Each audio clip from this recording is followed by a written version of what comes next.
Growing up, we would often go on vacation to Limburg, the southernmost province of the Netherlands.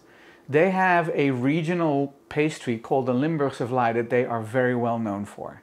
It is kind of a combination of a pie, a tart and a cake. You can now get Limburgse Appelkruimelvlaai anywhere in the country. There's even a chain that specializes in them, but none are as good as the ones you can find in a local Limburgse bakery or the ones you bake at home, as we'll be doing today.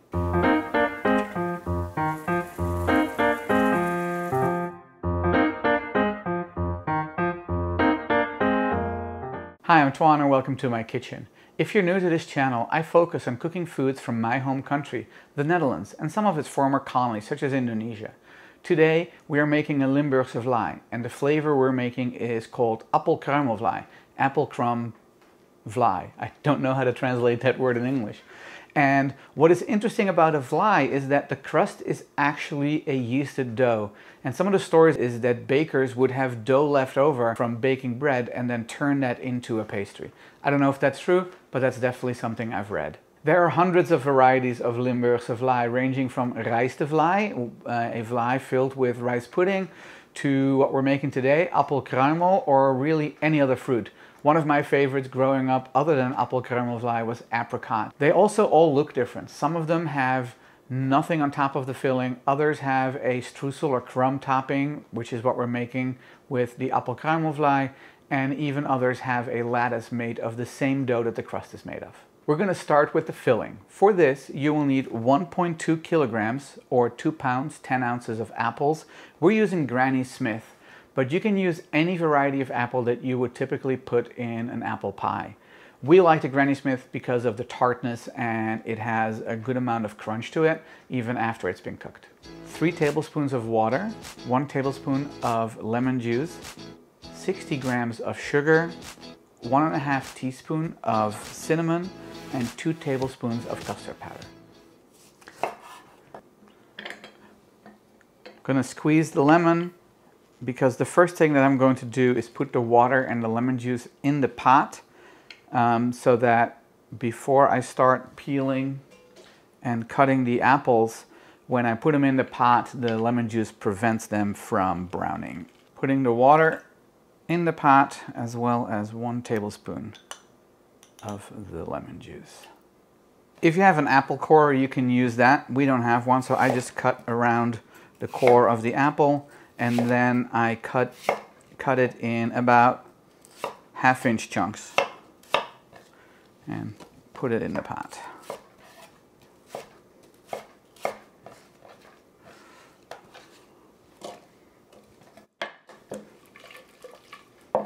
Granny Smiths are my absolute favorite apples. I eat them as a snack, and just love how tart they are.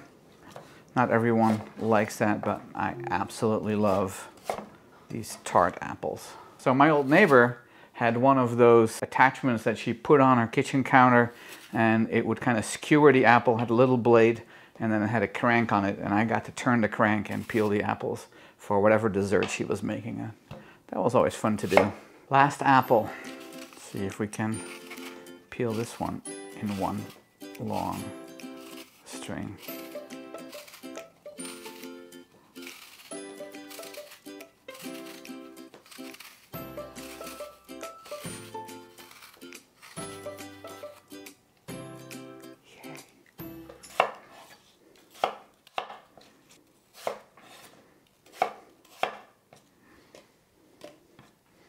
We have the peeled and cut apples in the pan. I'm going to add the cinnamon and the sugar.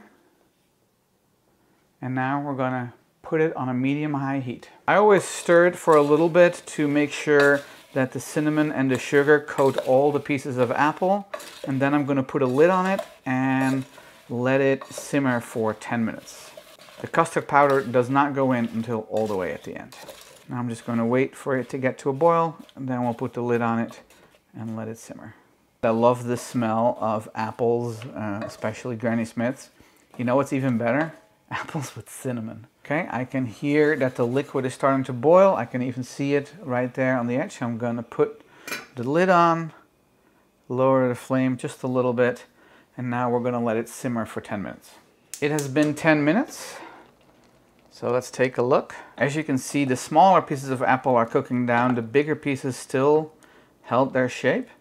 So now I'm going to add the custard powder to it and stir that through. Make sure there are no lumps. And now we let this sit and come to room temperature. While the apples are coming to room temperature, it is time to start the dough. For this, you will need 250 grams of all-purpose flour, 30 grams of sugar, 100 milliliters of milk. I'm going to heat this up to be about 110 degrees Fahrenheit or 42 degrees Celsius. 1 egg yolk, 40 grams of room temperature butter, 7 grams or 1 packet of yeast, and half a teaspoon of salt. We're going to put the flour in the bowl, followed by the sugar.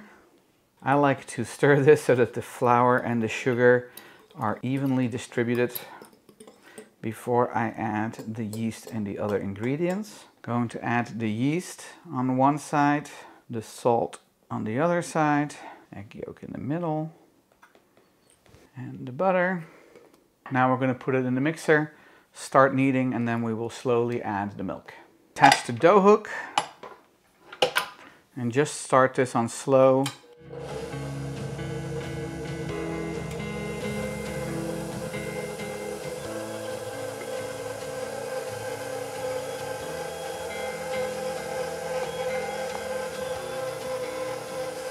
So first we're going to let the dough hook do its job until the dough comes together, and then after that we'll let it run for 10 minutes to knead it.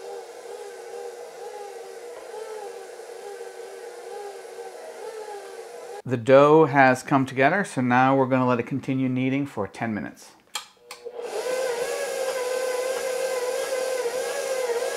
The dough has been kneaded for 10 minutes, so now what I'm going to do is I'm going to put a little bit of oil in the bowl and then cover it and put it in a warm spot to rise for at least an hour. While the dough for the crust is proofing, it's time to make the crumb topping, the streusel. You need 120 grams of all-purpose flour, 80 grams of sugar, 80 grams of cold butter cut into little pieces, half a teaspoon of cinnamon, and a pinch of salt. First, we're going to combine the flour, the sugar, the cinnamon, and a pinch of salt. I'm going to stir this together, and then we get to use our hands for a little bit. We're going to add all the butter. I'm going to mix all these ingredients together with my fingers until it becomes all crumbly, and then we're going to put it in the fridge. You don't want to overhandle the butter, so just quickly squeeze it together with the flour and sugar mixture and just keep doing it until this is all very crumbly looking. As a kid, the crumb part of the Appelkruimelvlaai was my favorite part.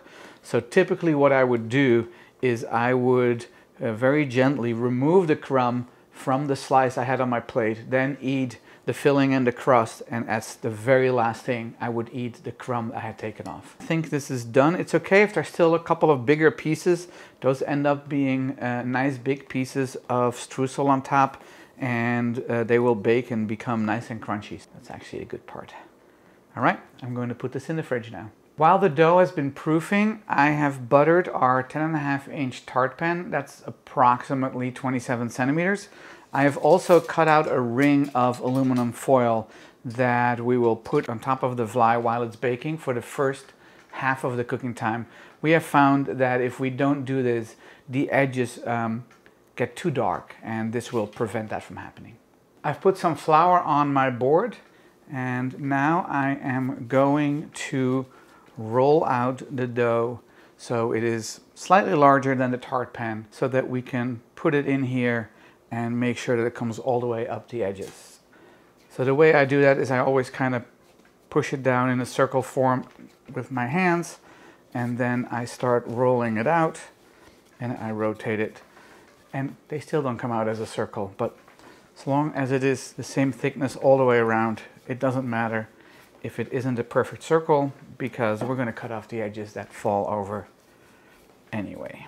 Make sure you roll out the dough big enough that you don't have to stretch it when you put it in a tart pan and it reaches all the way to the top of the edges. Like I said, mine will never be a perfect circle for whatever reason, but it works. So let's take a look. It needs to be a little bit bigger.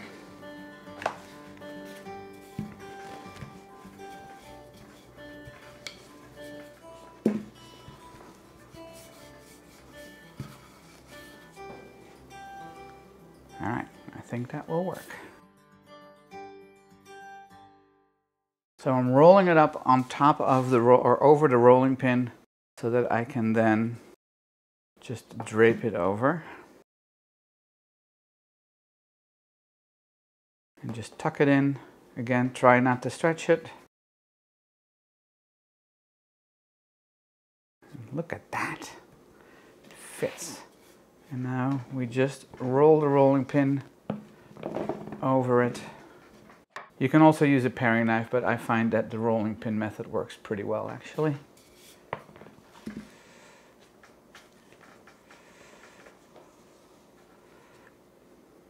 One of the things I forgot to mention was that you needed 2 tablespoons of breadcrumbs.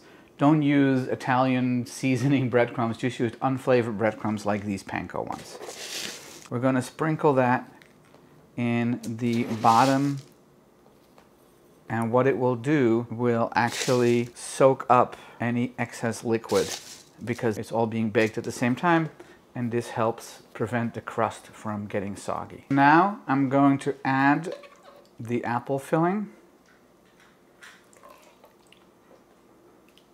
And you can really see that the custard powder has thickened the liquid, and that is great. That's exactly what you want. Make sure it's evenly distributed, best you can, all the way to the edges. Now that I've put the apple filling in, it's time to put the crumbs on top. Stir it up, loosen it up a little bit, because by it sitting in the fridge, the butter re-solidified and some of these pieces just became really large clumps, and you don't want that. You want there to be bigger pieces and smaller pieces, but you don't want it to be like really massive pieces.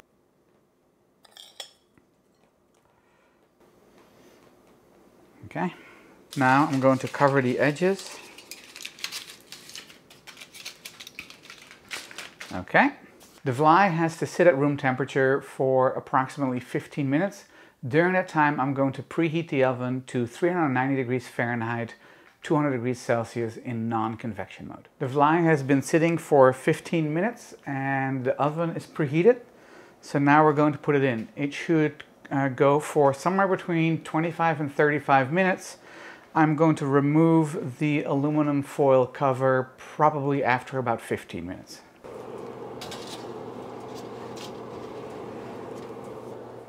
"15 minutes is up, and as you can see, the crust is still nice and light. I've taken the aluminum foil off, and now it needs to cook for at least another 10 minutes. But I'm going to check it after 5 to see if I need to rotate it to prevent one side from getting way darker than the other. I've taken the vlaai out of the oven. I'm letting it cool on the rack, and then before we eat it, we dust it with powdered sugar. That's the very traditional way of serving it.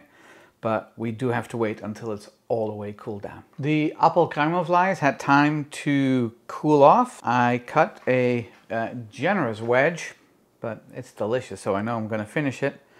And I'm going to give it a try. Eet Smakelijk.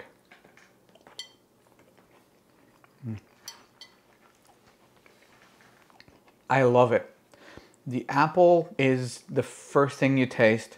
It still has a little bit of a crunch to it. It's not just applesauce on the inside. It's got nice pieces of apple. Then there's the cinnamon, which complements apple so well, and that lovely texture of the crumb on top. This is absolutely delicious. I would love to have this with a nice cup of coffee or maybe some hot cocoa. Man, this is good. Well, before I finish eating this, I hope you enjoyed this video. If you did, please click the like and subscribe button. And don't forget to share this video with your friends. If you have any questions, please post them in the comments below. I'll post a written recipe on my website, toineskitchen.com, and please follow me on social media.